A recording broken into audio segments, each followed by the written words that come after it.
नमस्कार दोस्तों, मैं अभिषेक मौर्य आप सभी का हार्दिक स्वागत और अभिनंदन करता हूँ आपके अपने प्यारे चैनल अभी की पाठशाला पर। तो कैसे हैं दोस्तों? आई होप एकदम मस्त होंगे और अपनी पढ़ाई भी कर रहे होंगे। दोस्तों एक नए सेशन की शुरुआत करेंगे, ठीक है? आप सभी को पता है बिहार लोक सेवा आयोग की तरफ से सहायक शिक्षा पदाधिकारी के पोस्ट यहाँ पर निकाली गई थी, ठीक है? जो कि काफ़ी अच्छी पोस्ट है और इसको बीपीएससी एईडीयू के नाम से भी जानते हैं आप सभी लोग, ठीक है? तो इसी का आज आज हम प्रैक्टिस सेशन करने वाले हैं। तो टोटल 25 यहाँ पर अगर देखा जाए तो प्रैक्टिस सेट हैं इसमें। और इसकी बात करें सोर्स की तो ये वाईसीटी बुक्स है, आप सभी को पता है, यूथ कॉम्पिटिशन्स की काफ़ी अच्छा जो है इनका मटेरियल रहता है, ठीक है? तो उसी से करने वाले हैं, तो आप सब लोग जुड़ जाइए फटाफट। वैसे तो एईडीयू के लिए ही है, लेकिन इसमें अगर देखा जाए तो जीएस के सारे सेक्शंस कवर हो सकते हैं, ठीक है? आप तैयारी किसी भी चीज़ की कर रहे हो, अब अगर देखा जाए बिहार एग्ज़ाम्स में से तो भी जो एसएससी की पोस्ट आई हुई है 10th लेवल की और एमटीएस की, सीजीएल की, इन सभी की आई हुई है, ठीक है? तो उनका भी यहाँ पर कवर हो सकता है। एक बार व्यू ले लेंगे इसका, ठीक है? जैसे यहाँ पर पाठ्यक्रम की बात कर लें तो पाठ्यक्रम में आपका यहाँ पर सामान्य अध्ययन वस्तुनिष्ठ जो है 100 क्वेश्चन आते हैं, 2 घंटे का होता है, ठीक है? तो 100 क्वेश्चन यहाँ पर होते हैं टोटल अगर देखा जाए जीएस के। तो चलिए आज पहला प्रैक्टिस सेशन करते हैं, सभी लोग फटाफट से जुड़ जाइए और क्लास को शेयर करिएगा ताकि ज़रूरतमंदों तक यहाँ पर जो है पहुँच सके क्लास, ठीक है? तो पहले क्वेश्चन पे आते हैं। पहला क्वेश्चन हमारा दे रखा है स्क्रीन पर, आप सभी को दिख रहा होगा, कुम्हार स्थल संबंधित है, ठीक है? जो प्राचीन कुम्हार स्थल है वो कह रहा है किससे संबंधित है, आपको बताना है यहाँ पर, ठीक है? तो फटाफट से बता देंगे कुम्हार स्थल किससे संबंधित है। पाटलिपुत्र से कह रहा है, या फिर चंपा से, या अंग से, या राजगीर से, इससे संबंधित है, फटाफट से बता दीजिए। तो कुम्हार स्थल की बात कर लें तो यहाँ की खुदाई से मौर्य काल के जो भग्नावशेष हैं वो प्राप्त हुए थे, ठीक है? और यहाँ अवशेषों की खुदाई की बात कर लें तो भारतीय पुरातत्व सर्वेक्षण द्वारा 19 यानी कि 1913 में हुई थी, 1913 में, ठीक है? तो 1913 में ये भी याद रखिए कब खुदाई इसकी हुई थी, 1913 से शुरू की गई थी। और अगर देखा जाए तो ये पटना रेलवे स्टेशन से 5 किलोमीटर की दूरी पर स्थित है। तो आप समझ ही गए होंगे मैं किसकी बात कर रहा हूँ। तो मैं बात कर रहा हूँ यहाँ पर आपके पाटलिपुत्र की, ठीक है? तो इसका राइट आंसर क्या हो जाएगा? इसका राइट आंसर हो जाएगा पाटलिपुत्र। नेक्स्ट क्वेश्चन की तरफ बढ़ेंगे। अगला क्वेश्चन क्या है? अगला क्वेश्चन है भारत में सरकार का वित्तीय वर्ष चलता है।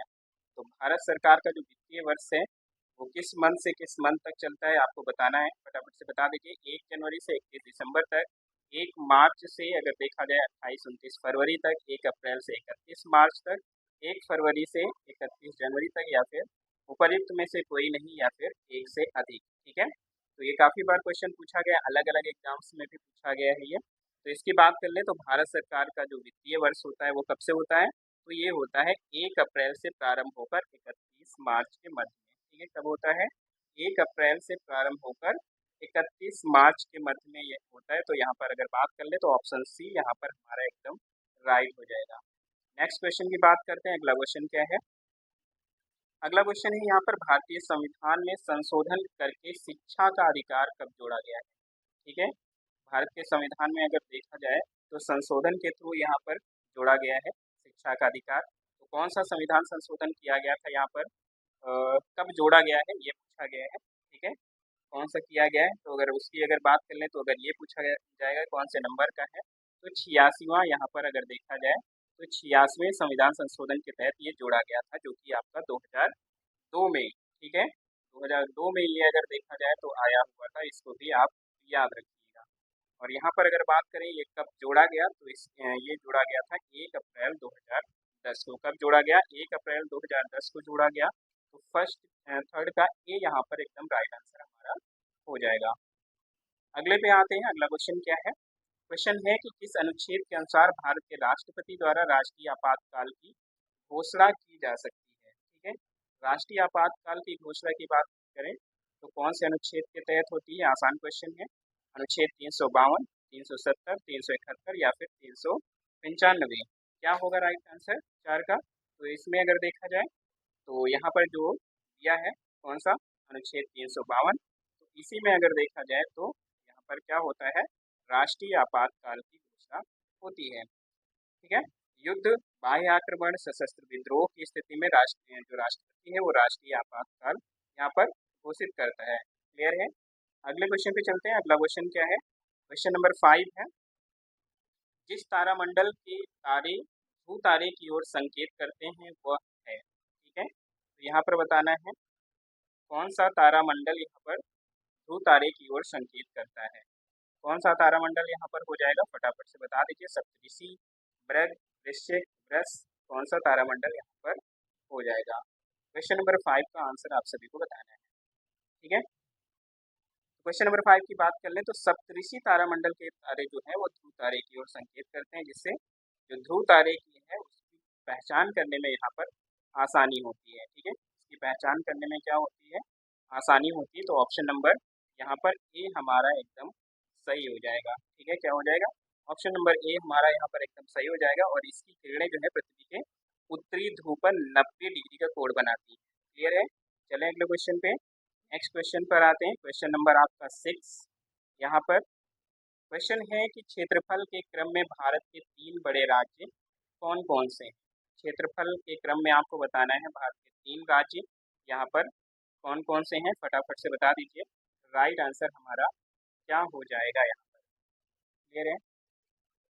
तो इसकी अगर बात कर लें तो राजस्थान, मध्य प्रदेश, महाराष्ट्र, इसी में अगर देखा जाए तो आपको लगाना है सही ढंग से। तो 3 बड़े राज्यों की बात कर लें तो राजस्थान, मध्य प्रदेश और महाराष्ट्र कौन कौन से हैं, राजस्थान, मध्य प्रदेश और महाराष्ट्र, यानी कि ऑप्शन नंबर ए हमारा यहाँ पर एकदम राइट हो जाएगा। जिन्होंने ऑप्शन नंबर ए दिया है उनका एकदम सही जवाब है। क्लियर है। चले अगले क्वेश्चन पे। अगला क्वेश्चन हमारा क्वेश्चन कह रहा है कि भारत का प्रारंभिक इतिहास पुस्तक के लेखक कौन है।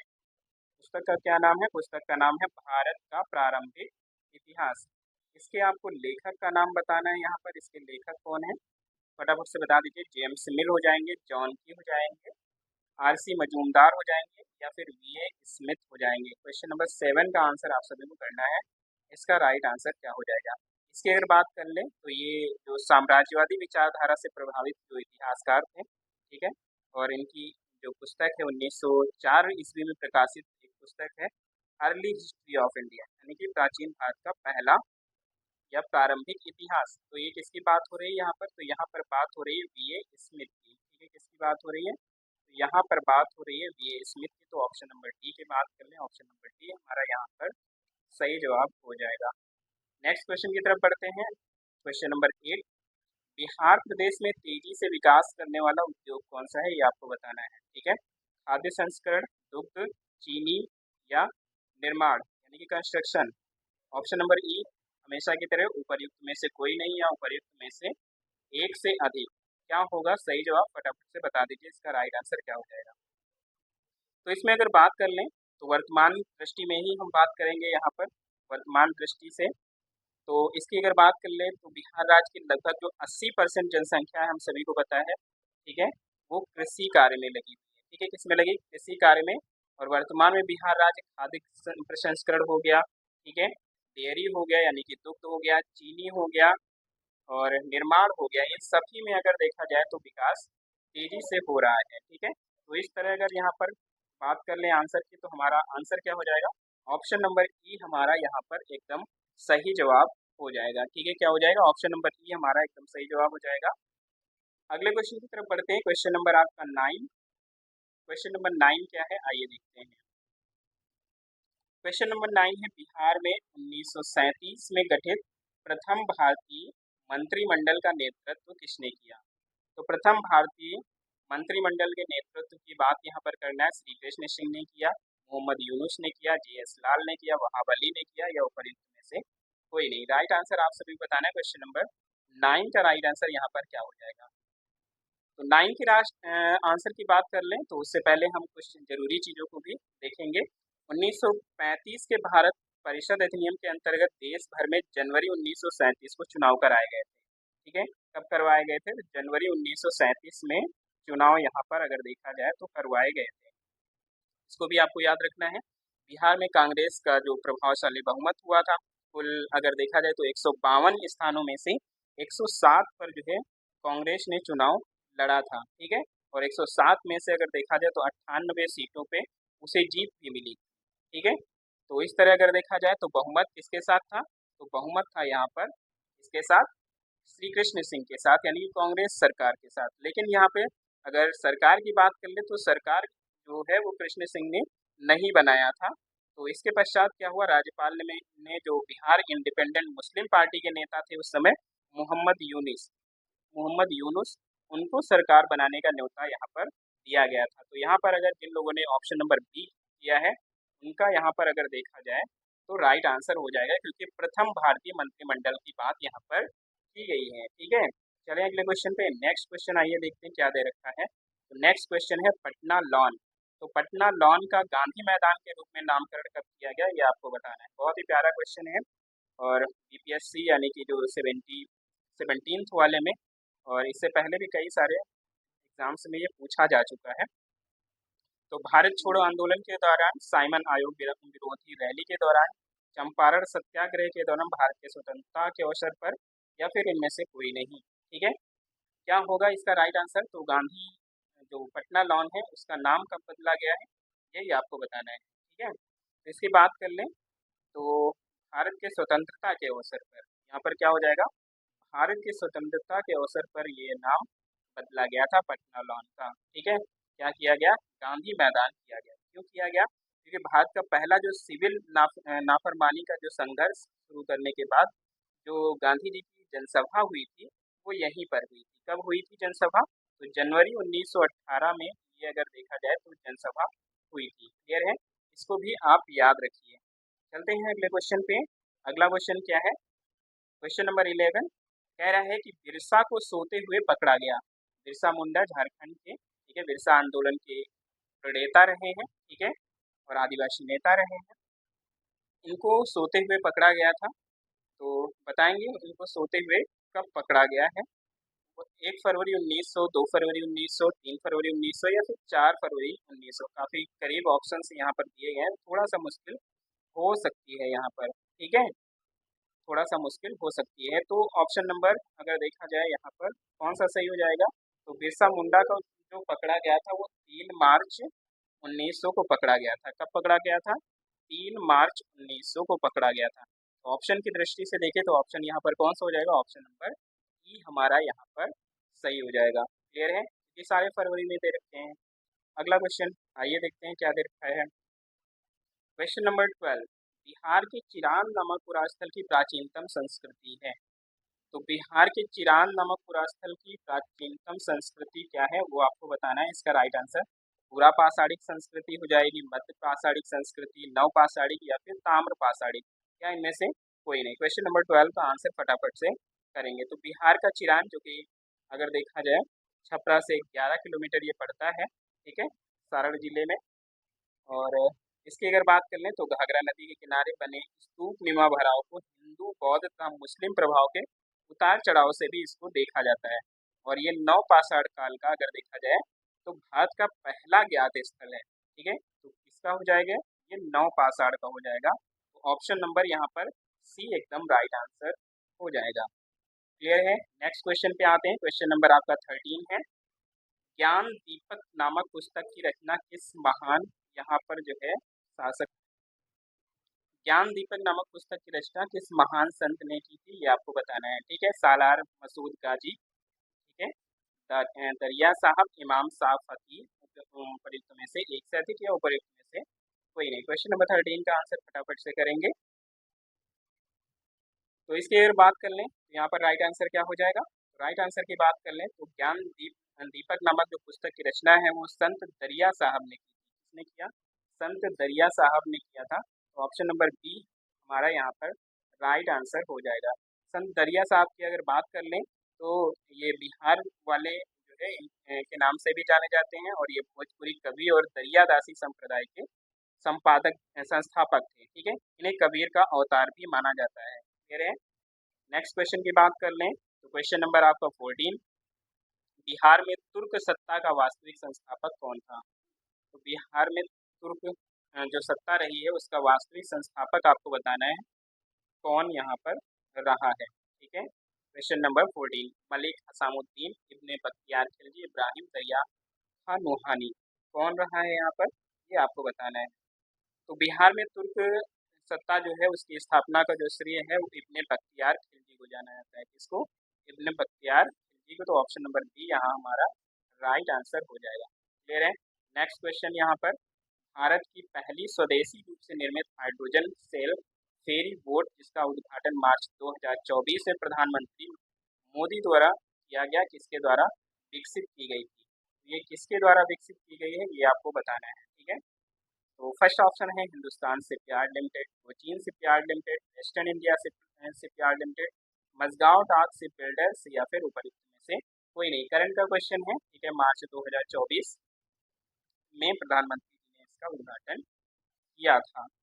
क्वेश्चन नंबर आप 15 पर है। तो इसकी अगर बात कर ले तो भारत की पहली स्वदेशी हाइड्रोजन ईंधन जो सेल चालित नौका है, इसका जो निर्माण है वो किया गया था कोचीन शिपयार्ड लिमिटेड द्वारा। किसके द्वारा किया गया, तो कोचीन शिपयार्ड लिमिटेड द्वारा किया गया। तो ऑप्शन नंबर यहाँ पर क्या हो जाएगा, ऑप्शन नंबर बी हमारा यहाँ पर हो जाएगा। और इस नौका की क्षमता की बात कर लें तो 50 पैसेंजर यहाँ पर अगर देखा जाए तो बैठ सकते हैं।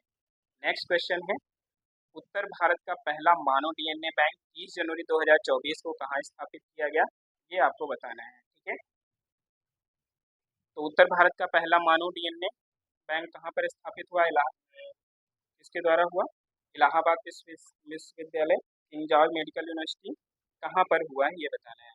ठीक है, तो ये अगर बात कर लें तो ये बीएचयू में हुआ है। ठीक है, बीएचयू बनारस हिंदू विश्वविद्यालय, यहाँ पर ये हुआ है। क्लियर है, तो याद रखिए।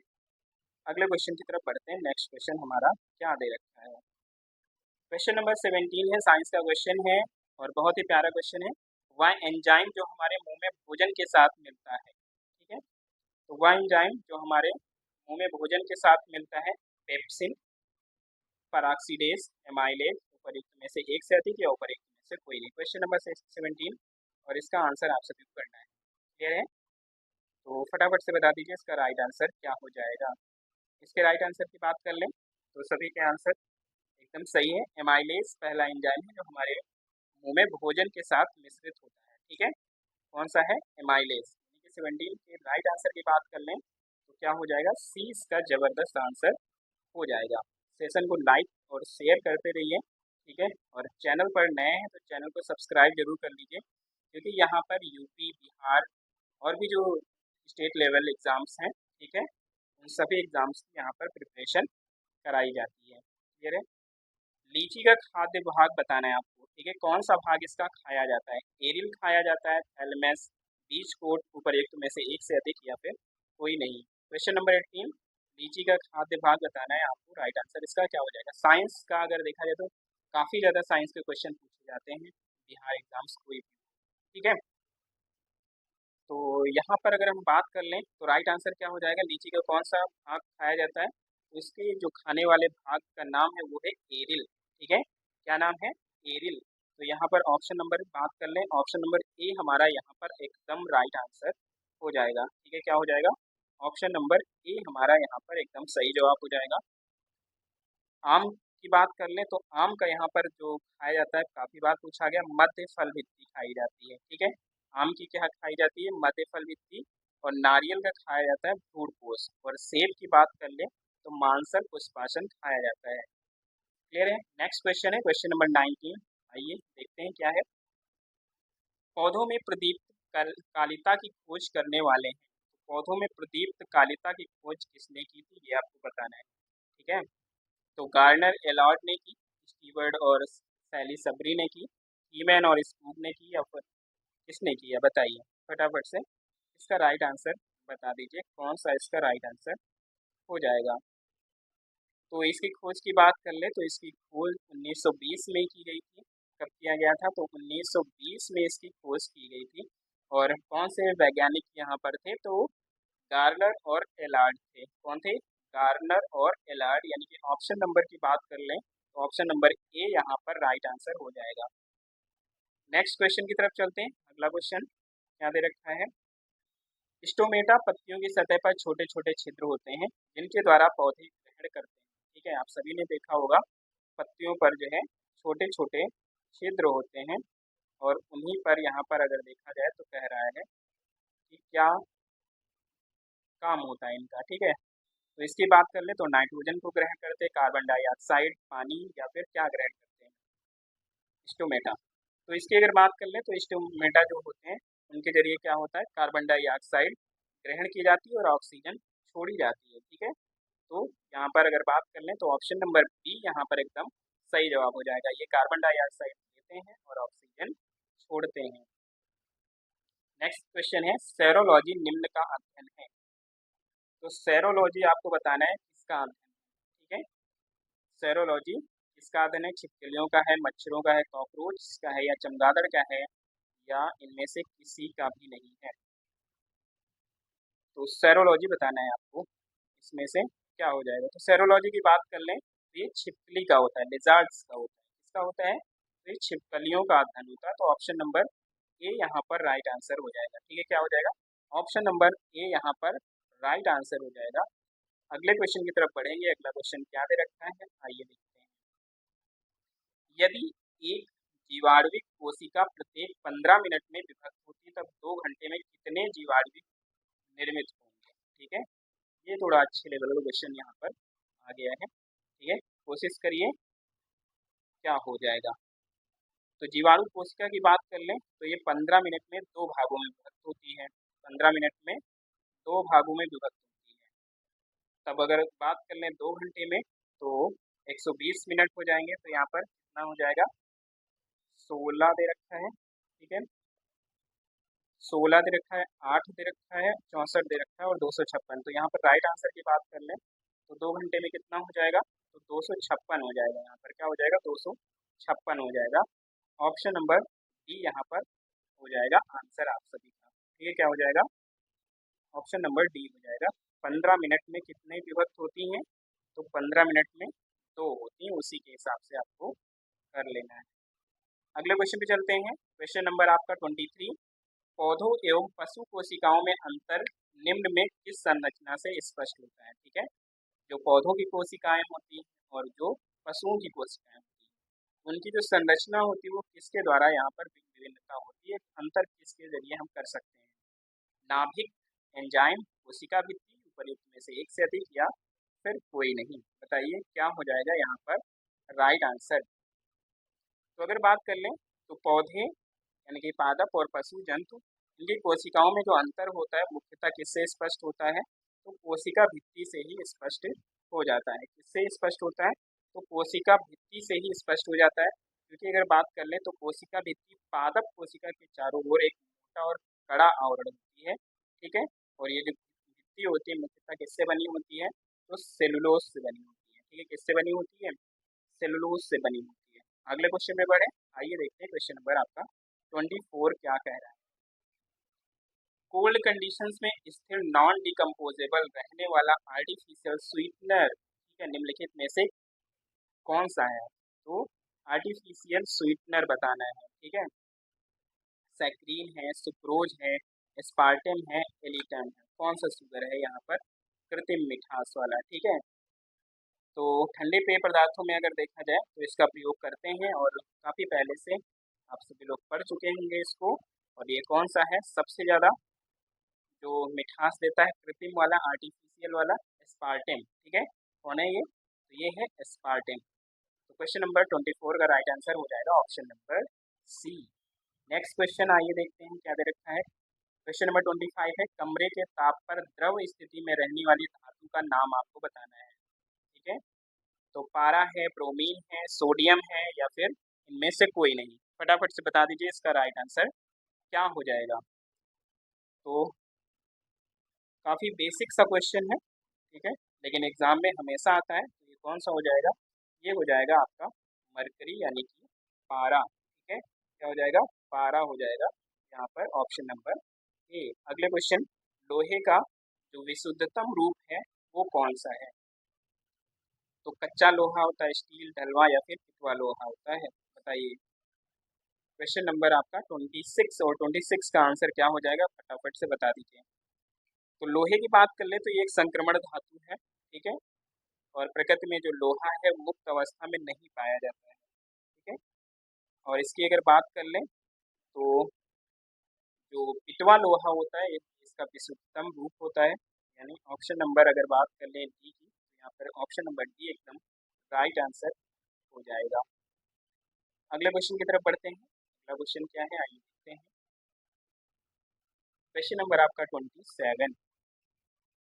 क्वेश्चन नंबर 27 बताना है आपको। यहाँ पर ब्लीचिंग पाउडर का रासायनिक नाम क्या है? Calcium oxychloride, calcium monosulphate, calcium tetrachloride या फिर सोडियम क्लोराइड, या इनमें से कोई नहीं या इनमें से अधिक। फटाफट से बता दीजिए क्या हो जाएगा। Question number 27। तो ब्लीचिंग पाउडर की बात कर लें तो इसका जो केमिकल फार्मूला होता है वो क्या होता है? CaOCl2 होता है। क्या होता है? CaOCl2 होता है। और इसके नेम की बात कर लें तो कैल्शियम ऑक्सीक्लोराइड इसको बोला जाता है। क्या बोला जाता है? कैल्शियम ऑक्सीक्लोराइड बोला जाता है। ऑप्शन नंबर ए हमारा यहाँ पर राइट आंसर हो जाएगा। Next question, question number 28। निम्नलिखित में से किस तत्व की परमाणु त्रिज्या सबसे बड़ी है? तो परमाणु त्रिज्या बतानी है किसकी बड़ी है? लिथियम, बेरिलियम, बोरान, उपयुक्त में से एक से अधिक या फिर कोई नहीं। ठीक है, वो आपको बताना है। तो परमाणु त्रिज्या की बात कर ले तो सबसे पहले हमें ये पता होना चाहिए कि परमाणु त्रिज्या किसे कहते हैं। तो किसी परमाणु के नाभिक से उसके बाहरी इलेक्ट्रॉन कक्षा के बीच की जो दूरी होती है उसको कहते हैं परमाणु त्रिज्या। ठीक है, क्या कहते हैं? परमाणु त्रिज्या कहते हैं इसको। और अगर यहाँ पर बात कर ले तो जो विकल्प हमारे पास दे रखे हैं उनमें अगर देखा जाए तो जो सबसे बड़ी परमाणु त्रिज्या है वो किसकी है? वो है लिथियम की। ठीक है, किसकी है? लिथियम की है। तो ऑप्शन नंबर ए हमारा यहाँ पर एकदम राइट आंसर हो जाएगा। ठीक है, क्या हो जाएगा? ऑप्शन नंबर ए हमारा राइट आंसर हो जाएगा। अगला क्वेश्चन बहुत ही प्यारा क्वेश्चन। फलों को जबरदस्ती पकाने के लिए निम्नलिखित में से किस गैस का उपयोग किया जाता है? फलों को जबरदस्ती पकाया जाता है आजकल, आप सभी को पता है। ठीक है, जल्दी पकने के लिए इथेन, एथिलीन, मेथिलीन या फिर उपर्युक्त में से कोई नहीं। तो आजकल तो बहुत सारी गैसेज आ चुकी हैं, लेकिन यहाँ पर जो सबसे ज़्यादा यूज़ की जाती है वो यूज़ की जाती है एथिलीन गैस। कौन सी गैस यूज़ की जाती है? तो वो यूज़ की जाती है एथिलीन गैस। तो ऑप्शन नंबर बी यहाँ पर राइट आंसर हो जाएगा। ठीक है, क्या हो जाएगा? ऑप्शन नंबर बी हमारा यहाँ पर राइट आंसर हो जाएगा। अगले क्वेश्चन की तरफ बढ़ेंगे। क्वेश्चन नंबर आपका 30 यहाँ पर है।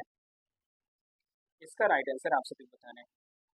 क्वेश्चन कह रहा है कि सोडियम हाइड्रोक्साइड और हाइड्रोक्लोरिक अम्ल की अभिक्रिया से सोडियम क्लोराइड और जल बनते हैं। तो ये कौन सी अभिक्रिया है? ठीक है, ये कौन सी अभिक्रिया है? उदासीनीकरण है, विघटन है, संयोजन है, उपर्युक्त में से एक से अधिक या उपर्युक्त में से कोई नहीं। क्या बनेगा इसका राइट आंसर बताइए। क्वेश्चन नंबर 30 का आंसर आप सभी को करना है। ठीक है, क्वेश्चन नंबर सोडियम हाइड्रोक्साइड और हाइड्रोक्लोरिक अम्ल की यहाँ पर अभिक्रिया आपको करानी है जिससे सोडियम क्लोराइड और जल बनता है। फटाफट से बता दीजिए इसका राइट आंसर क्या हो जाएगा। तो इसमें अगर बात कर लें तो ये उदासीनीकरण अभिक्रिया होती है। ठीक है, कैसी अभिक्रिया होती है? तो ये उदासीनीकरण अभिक्रिया होती है जिसमें अम्ल और क्षार क्रिया करके क्या बनाते हैं? लवण और जल का निर्माण करते हैं। ठीक है, अगर इनकी बात कर लें तो इनका जो होता है अभिक्रिया वो क्या होता है? NaOH प्लस HCl की जब रिएक्शन होती है तो क्या बनता है आपका? NaCl, यानी कि लवण बनता है। और क्या निकलता है? जल निकलता है। ठीक है, क्या निकलता है? जल। तो ये क्या होती है? उदासीनीकरण अभिक्रिया होती है। चलिए अगले क्वेश्चन पे, नेक्स्ट क्वेश्चन पे आते हैं।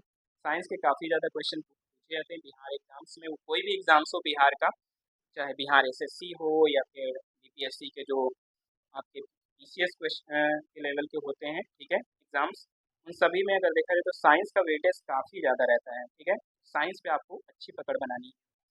क्वेश्चन नंबर 31 है, सभी चुंबकीय पदार्थ अपने चुंबकीय गुण खो देते हैं जब?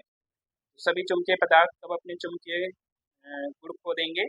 जब पानी में डुबोए जाएंगे, जब तेल में डुबोए जाएंगे, या फिर लोहे के टुकड़ों को निकट लाए जाएंगे, या गर्म किए जाएंगे, या कोई नहीं। तो क्वेश्चन नंबर 31 का आंसर आप सभी को बताना है। इसके राइट आंसर की बात कर लें तो राइट आंसर क्या हो जाएगा? फटाफट से बता दीजिए। तो लोहे के टुकड़ों को या फिर जो चुंबकीय पदार्थ होते हैं उनको अगर हम गर्म कर देते हैं, ठीक है, क्या कर देते हैं? गर्म कर देते हैं, तो उनका जो चुंबकीय गुण है वो नष्ट हो जाता है। ठीक है, क्या होता है? नष्ट हो जाता है। अगला क्वेश्चन आपके सामने है, क्वेश्चन नंबर 32।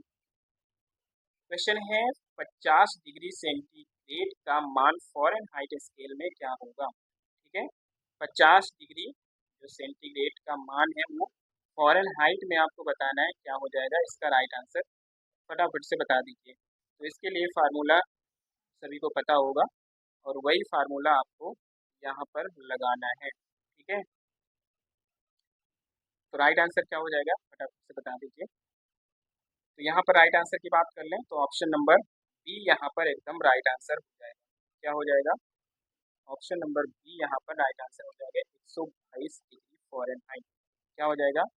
122 डिग्री फ़ारेनहाइट हो जाएगा। क्वेश्चन नंबर 40 की तरफ यहाँ पर चलते हैं। 40 डिग्री सेल्सियस का मान फ़ारेनहाइट स्केल में क्या हो जाएगा, ये आपको बताना है। ठीक है, फटाफट से बता दीजिए क्या हो जाएगा। तो इसकी बात कर लें तो वही ऊपर वाला ही फार्मूला लगाना है। कौन सा फार्मूला? तो सेल्सियस में है, ठीक है, वो और 5/9 करके यहाँ पर क्या करेंगे, फ़ारेनहाइट में कितना टेम्परेचर है, -32, यही फार्मूला यहाँ पर लगा के हम बताएंगे। तो क्वेश्चन नंबर 33 में अगर यही फार्मूला लगाएंगे तो हमारा आंसर क्या आ जाएगा, 104 डिग्री। ऑप्शन यहाँ पर सही हो जाएगा। नेक्स्ट क्वेश्चन, क्वेश्चन नंबर 34, और इसका राइट आंसर आप सभी को बताना है। संघनन क्या है? ठीक है, संघनन क्या है इसका सही जवाब बताना है। गैस का ठोस में परिवर्तन, ठोस का द्रव में परिवर्तन, वाष्प का द्रव में परिवर्तन, ऊष्मीय ऊर्जा का ठंडी ऊर्जा में परिवर्तन, या उपर्युक्त में से कोई नहीं। फटाफट से बता दीजिए इसका राइट आंसर क्या हो जाएगा। क्वेश्चन नंबर 34, तो संघनन आप सभी को बताया क्या होता है, वाष्प का द्रव में परिवर्तन होता है। क्या होता है? वाष्प का द्रव में परिवर्तन होता है। ऑप्शन नंबर सी यहाँ पर एकदम राइट आंसर हो जाएगा। अगले क्वेश्चन की तरफ पढ़ेंगे। सोनार तकनीकी का प्रयोग होता है। सोनार तकनीकी का प्रयोग कहाँ पर होता है?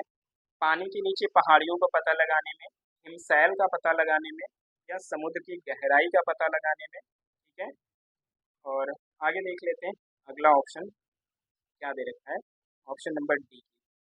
तो ऑप्शन नंबर डी यहाँ पर उपर्युक्त में से एक से अधिक। तो अगर हम बात कर लें यहाँ पर सोनार की, तो सोनार जो तकनीकी है वो ध्वनि संचरण का उपयोग करके पानी की सतह या फिर उसके नीचे यहाँ पर अगर देखा जाए तो वस्तुओं का पता लगाने के लिए। ठीक है, तो यहाँ अगर हम बात कर लें तो पानी के नीचे पहाड़ियों का भी पता लगा सकती है, हिमशैल का भी, और गहराई का भी पता लगा सकती है। तो उपर्युक्त में से क्या हो जाएगा, एक से अधिक हो जाएगा। ठीक है, क्या हो जाएगा, उपर्युक्त में से एक से अधिक हो जाएगा। तो ऑप्शन नंबर यहाँ पर डी इसका राइट आंसर बनेगा। क्लियर है? चले अगले क्वेश्चन पे। नेक्स्ट क्वेश्चन क्या है, चुंबकीय क्षेत्र को बताना है। चुंबकीय क्षेत्र कौन सी राशि है, सदिश है, अदिश है, या आयाम रहित है, या फिर इनमें से कोई नहीं। तो चुंबकीय क्षेत्र की बात कर लें तो चुंबकीय क्षेत्र यहाँ पर क्या होती है, सदिश राशि होती है। ठीक है, क्या होती है, सदिश राशि होती है। इसमें परिमाण के साथ साथ दिशा भी निर्दिष्ट होते हैं। क्लियर है? नेक्स्ट क्वेश्चन, क्वेश्चन नंबर 37, हवा में नमी मापने के लिए कौन सा यंत्र उपयोग करते हैं, बताइए। काफी बार पूछा गया है ये भी क्वेश्चन। एरोमीटर, हाइड्रोमीटर, हाइग्रोमीटर, उपर्युक्त में से एक से अधिक, या फिर कोई नहीं। क्या बनेगा इसका राइट आंसर, फटाफट से बता दीजिए।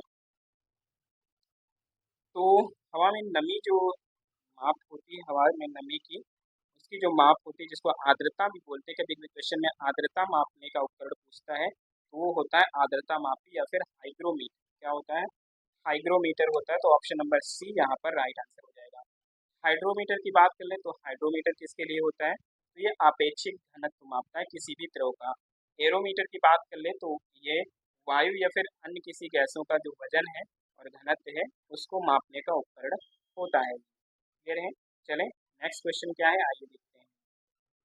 तो क्वेश्चन नंबर 38 है, हरित क्रांति की सफलता निम्नलिखित की उपलब्धता पर निर्भर है। तो हरित क्रांति की जो सफलता है किसकी उपलब्धता पर निर्भर है, बीजों की उच्च पैदावार, किस्म, पर्याप्त सिंचाई सुविधाएं, रासायनिक उर्वरक एवं कीटनाशक, इनमें से सभी, या फिर कोई नहीं। मुझे लगता है ये क्वेश्चन तो किसी का गलत नहीं होगा। ठीक है, क्योंकि जो हरित क्रांति की सफलता है वो सभी पर निर्भर है, वो चाहे उच्च पैदावार किस्म के बीज हों, पर्याप्त सिंचाई सुविधाएं, रासायनिक उर्वरक और कीटनाशक। यानी कि ऑप्शन नंबर डी हम तुरंत इसको कर सकते हैं और आगे बढ़ सकते हैं बिना समय गंवाए। क्वेश्चन नंबर 39 पर आ जाते हैं। बिहार राज्य की शिशु मरणांक दर है। ठीक है, तो जनसांख्यिकी से क्वेश्चन आते हैं। ठीक है, वो चाहे यूपी के एग्जाम्स हों या बिहार के एग्जाम्स हों, तो भारत का या फिर अपने राज्य का पूछ लेता है तो यहाँ पर बिहार का है, तो बिहार राज्य की शिशु मरणांक दर आपको यहाँ पर बतानी है। क्वेश्चन नंबर 39 फटाफट से बता दीजिए इसका राइट आंसर क्या हो जाएगा। क्लियर है? तो बात कर लें यहाँ पर, तो इसमें झारखंड से अधिक, झारखंड के बराबर, झारखंड से कम, अखिल भारतीय स्तर पर, या फिर उपयुक्त में से कोई नहीं। तो यहाँ अगर बात कर ले तो 2007 में अगर बिहार देखा जाए, वर्ष 2007 में बिहार राज्य की जो शिशु मृत्यु दर है वो 58 थी और झारखंड की कितनी थी? 48 थी। ठीक है।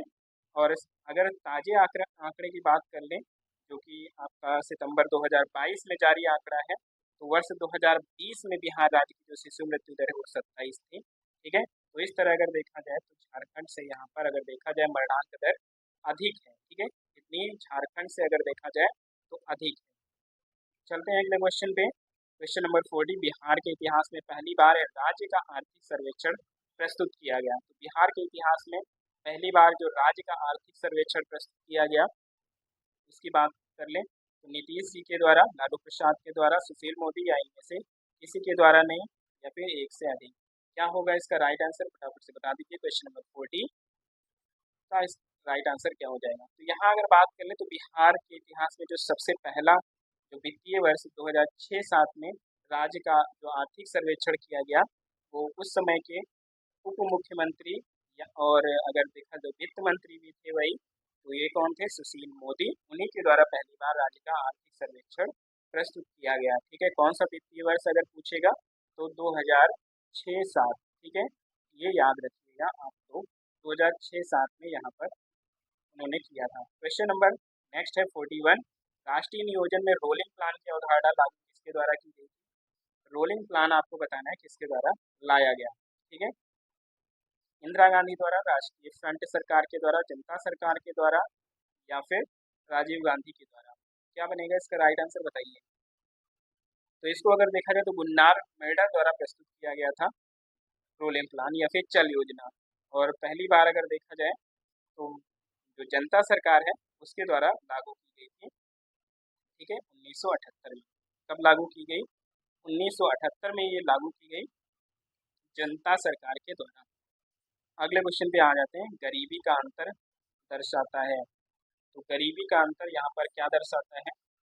विकसित देशों और विकासशील देशों के बीच बुनियादी सुविधाओं में अंतर दर्शाता है, या फिर गरीबी रेखा और उस रेखा से नीचे रहने वाले सभी लोगों की वास्तविक जो आय है उसके स्तर के बीच का अंतर, या फिर विकसित देशों और विकासशील देशों के बीच का अंतर। बताइए क्या दर्शाता है यहाँ पर, फटाफट से बता दीजिए। आपका राइट आंसर यहाँ पर क्या होता है? तो गरीबी का अगर देखा जाए तो किसके द्वारा होता है? तो गरीबी, गरीबी रेखा और उस रेखा से नीचे जो रहने वाले सभी लोग हैं उनके जो वास्तविक आय का स्तर होता है उनके बीच का जो अंतर होता है वही क्या दिखाता है? गरीबी का अंतर यहाँ पर दिखाता है। तो क्वेश्चन नंबर 42 का आंसर यहाँ पर ऑप्शन नंबर बी एकदम राइट आंसर हो जाएगा। अगले क्वेश्चन पे चलते हैं। नीति आयोग के अनुसार वर्ष 2021-22 में निम्न राज्यों में से किस एक में मल्टी डायमेंशनल पॉवर्टी इंडेक्स यानी कि एमपीआई सबसे निम्न था? सबसे कम यहाँ पर देखा जाए तो पॉवर्टी इंडेक्स की बात की गई है मध्य प्रदेश, उत्तर प्रदेश, दो ऑप्शन आपको और मिलेंगे यहाँ पर। आइए देख लेते हैं वो ऑप्शंस क्या है, मेघालय और बिहार। ठीक है। तो आपको पॉवर्टी इंडेक्स के बारे में सबसे निम्न बताना है कौन सा है। तो यहाँ पर अगर बात कर लें तो नीति आयोग के अनुसार जो बिहार की स्थिति है वो सबसे ज़्यादा निम्न थी। तो ऑप्शन नंबर डी यहाँ पर राइट आंसर हो जाएगा। क्लियर है? तो ऑप्शन नंबर डी आगे करेंगे। और सबसे उच्च की बात कर लें तो सबसे उच्च की बात तो केरला में अगर देखा जाए तो पॉवर्टी इंडेक्स सबसे उच्च था। अगले क्वेश्चन में बढ़ेंगे। क्वेश्चन नंबर आपका 44, गरीबी रेखा के बारे में निम्नलिखित में से कौन सा सत्य नहीं है? ठीक है, गरीबी रेखा के बारे में कौन सा सत्य नहीं है बताइए। कह रहा है एनएसएसओ द्वारा समय समय पर इसका अनुमोदन लगाया जाता है। भारत में स्वीकृत औसत कैलोरी आवश्यकता ग्रामीण क्षेत्रों में प्रति व्यक्ति प्रतिदिन 2400 कैलोरी है। इसका अनुमान आमतौर पर हर 5 साल में लगाया जाता है और उपरोक्त में से एक से अधिक या उपरोक्त में से कोई नहीं। क्या बनेगा इसका राइट आंसर, फटाफट से बता दीजिए। क्वेश्चन नंबर 44 और इसका आंसर आप सभी को करना है। फटाफट से बता दीजिए इसका राइट आंसर क्या हो जाएगा। तो इसकी अगर बात कर लें कौन सा सत्य नहीं है, तो आइए देख लेते हैं। तो कह रहा है कि एनएसएसओ द्वारा किया जाता है, तो बिल्कुल सही बात है। गरीबी रेखा का जो आकलन है वो किसके द्वारा किया जाता है, एनएसएसओ के द्वारा अनुमान इसका लगाया जाता है, और इसका अनुमान हर 5 वर्ष पर लगाया जाता है। भारत में स्वीकृत कैलोरी की बात कर लें तो ग्रामीण क्षेत्र में कितनी कैलोरी है, 2400 कैलोरी है, ये भी बात एकदम सही है। इसका अनुमान हर 5 साल पे लगाया, तो ये भी सही है, यानी कि सभी तो सही है। तो इसमें असत्य पूछा गया था, सत्य नहीं है, तो यहाँ पर सभी सत्य हैं, यानी कि असत्य कोई भी नहीं। तो ऑप्शन नंबर ई यहाँ पर राइट आंसर हो जाएगा। अगला क्वेश्चन, क्वेश्चन नंबर आपका 45, और इसका राइट आंसर आप सभी बताना है। चलिए, यदि किसी राज्य की विधानसभा का अध्यक्ष यानी कि स्पीकर पद त्यागना चाहे तो उसे अपना त्यागपत्र किसको देना चाहिए, मुख्यमंत्री को, राज्यपाल को, उपाध्यक्ष को, भारत के राष्ट्रपति को, या इनमें से किसी को नहीं। क्वेश्चन नंबर 45 का आंसर आप सभी को बताना है कि क्या हो जाएगा। तो सिंपल सा है, विधानसभा का अध्यक्ष है तो वो किसको देगा, तो वो उपाध्यक्ष को देगा। ठीक है, किसको देगा, तो उपाध्यक्ष को देगा देगा वाइस स्पीकर जो होते हैं। ठीक है, तो ऑप्शन नंबर सी इसका राइट आंसर हो जाएगा। क्वेश्चन नंबर 46 यहाँ पर आपको बताना है कि विधान परिषद के सदस्यों की न्यूनतम संख्या क्या होती है। तो विधान परिषद के सदस्यों की न्यूनतम संख्या के बारे में पूछा गया है यहाँ पर, वो आपको बताना है। तो विधान परिषद अगर देखा जाए तो राज्य विधानमंडल का क्या होता है, उच्च सदन होता है। ठीक है, और इसकी न्यूनतम संख्या की बात कर ले तो न्यूनतम संख्या कितनी होती है, तो न्यूनतम संख्या यहाँ पर 40 से कम नहीं हो सकती है। ठीक है, इससे कम नहीं हो सकती है, 40 से कम नहीं हो सकती। तो ऑप्शन नंबर बी यहाँ पर एकदम राइट आंसर हो जाएगा। अगले क्वेश्चन पे बढ़ेंगे। क्वेश्चन नंबर आपका 47 आपके सामने है। उच्च न्यायालय में न्यायाधीशों की संख्या निर्धारित करने का जो अधिकार है निम्नलिखित में से किसके पास है। ठीक है, निम्नलिखित में से किसके पास है वो आपको बताना है। इसका राइट आंसर क्या हो जाएगा। ठीक है, क्या हो जाएगा इसका राइट आंसर, फटाफट से बता दीजिए। तो उच्च न्यायालय में राष्ट्रपति, राज्य के मुख्यमंत्री, प्रधानमंत्री, संसद, या फिर इनमें से कोई नहीं। क्या बनेगा इसका राइट आंसर। तो उच्च न्यायालय में न्यायाधीशों की संख्या निर्धारित करने का जो अधिकार है वो किसके पास है, वो है अधिकार राष्ट्रपति जी के पास। ठीक है, किसके पास है, राष्ट्रपति। आर्टिकल अगर पूछेगा कौन से आर्टिकल के तहत, तो आर्टिकल नंबर 217 के तहत अगर देखा जाए तो ये अधिकार प्राप्त है राष्ट्रपति। अगले क्वेश्चन पे आते हैं। क्वेश्चन नंबर आपका 48, सरकार की संसदीय व्यवस्था के विषय में निम्नलिखित में से कौन सा वक्तव्य सही है। तो सरकार की संसदीय व्यवस्था के बारे में बताना है आपको, कौन सा वक्तव्य सही है।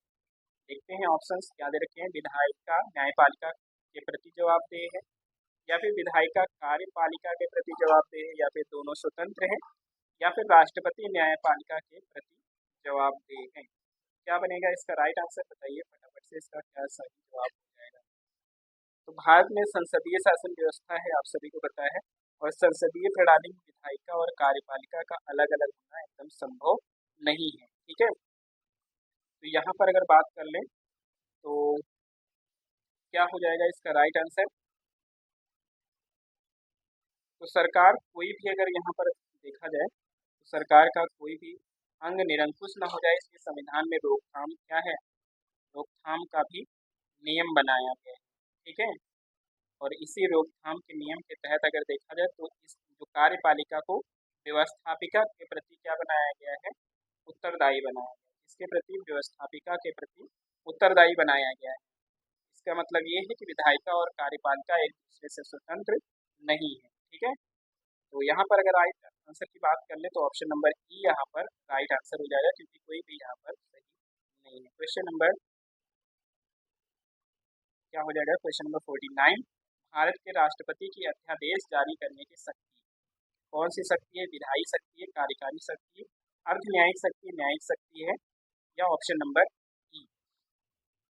सही जवाब क्या हो जाएगा, फटाफट से बता दीजिए। क्वेश्चन नंबर 49, तो इसकी बात कर ले तो भारतीय संविधान के अनुच्छेद 123 के अनुसार उस समय को छोड़कर जब संसद के दोनों सदन सत्र में है, यदि किसी समय राष्ट्रपति को यह समाधान हो जाता है कि ऐसी परिस्थितियां विद्यमान हैं जिनके अंतर्गत तुरंत कार्रवाई करना उसके लिए आवश्यक है। ठीक है, तब वो क्या करता है, अध्यादेश जारी करता है, और ये उसकी विधायी शक्ति है। ठीक है, किस कौन सी शक्ति, तो ये उसकी विधायी शक्ति है। और आज के लास्ट क्वेश्चन पे चलते हैं। वैसे तो प्रैक्टिस सेट में अगर देखा जाए तो 50 क्वेश्चन है। ठीक है, लेकिन इनको हम 2 क्लासेस में छोटी छोटी डिवाइड करते हैं। ताकि आप भी बोर ना हो और अच्छे से सारी चीज़ें समझ में भी आ जाए। ठीक है, तो क्वेश्चन क्या है? संसद को राज्य सूची में किसी मामले के संबंध में कानून बनाने की शक्ति है बशर्ते या, तो बताइए संसद को राज्य सूची में किसी मामले में कब बनाने की जो शक्ति है कब मिलती है, वो आपको बताना है। ठीक है, तो इसकी बात कर लें संविधान के अनुच्छेद 249 एक में। इसमें संविधान के अनुच्छेद 249 एक के अनुसार जब राज्यसभा ने इस आशय का संकल्प 2/3 बहुमत से पारित किया हो और राष्ट्रीय हित में ऐसा करना आवश्यक हो, तब आप जो है यहाँ पर संसद के राज्य सूची के विषय में भी कानून बना सकती है। ठीक है, ऐसा कानून जो है वो अधिकतम 1 वर्ष तक प्रभावी रहेगा, ये भी आपको याद रखना है। तो ऑप्शन नंबर बी यहाँ पर राइट आंसर हो जाएगा। ठीक है, तो ये आज का अंतिम क्वेश्चन था।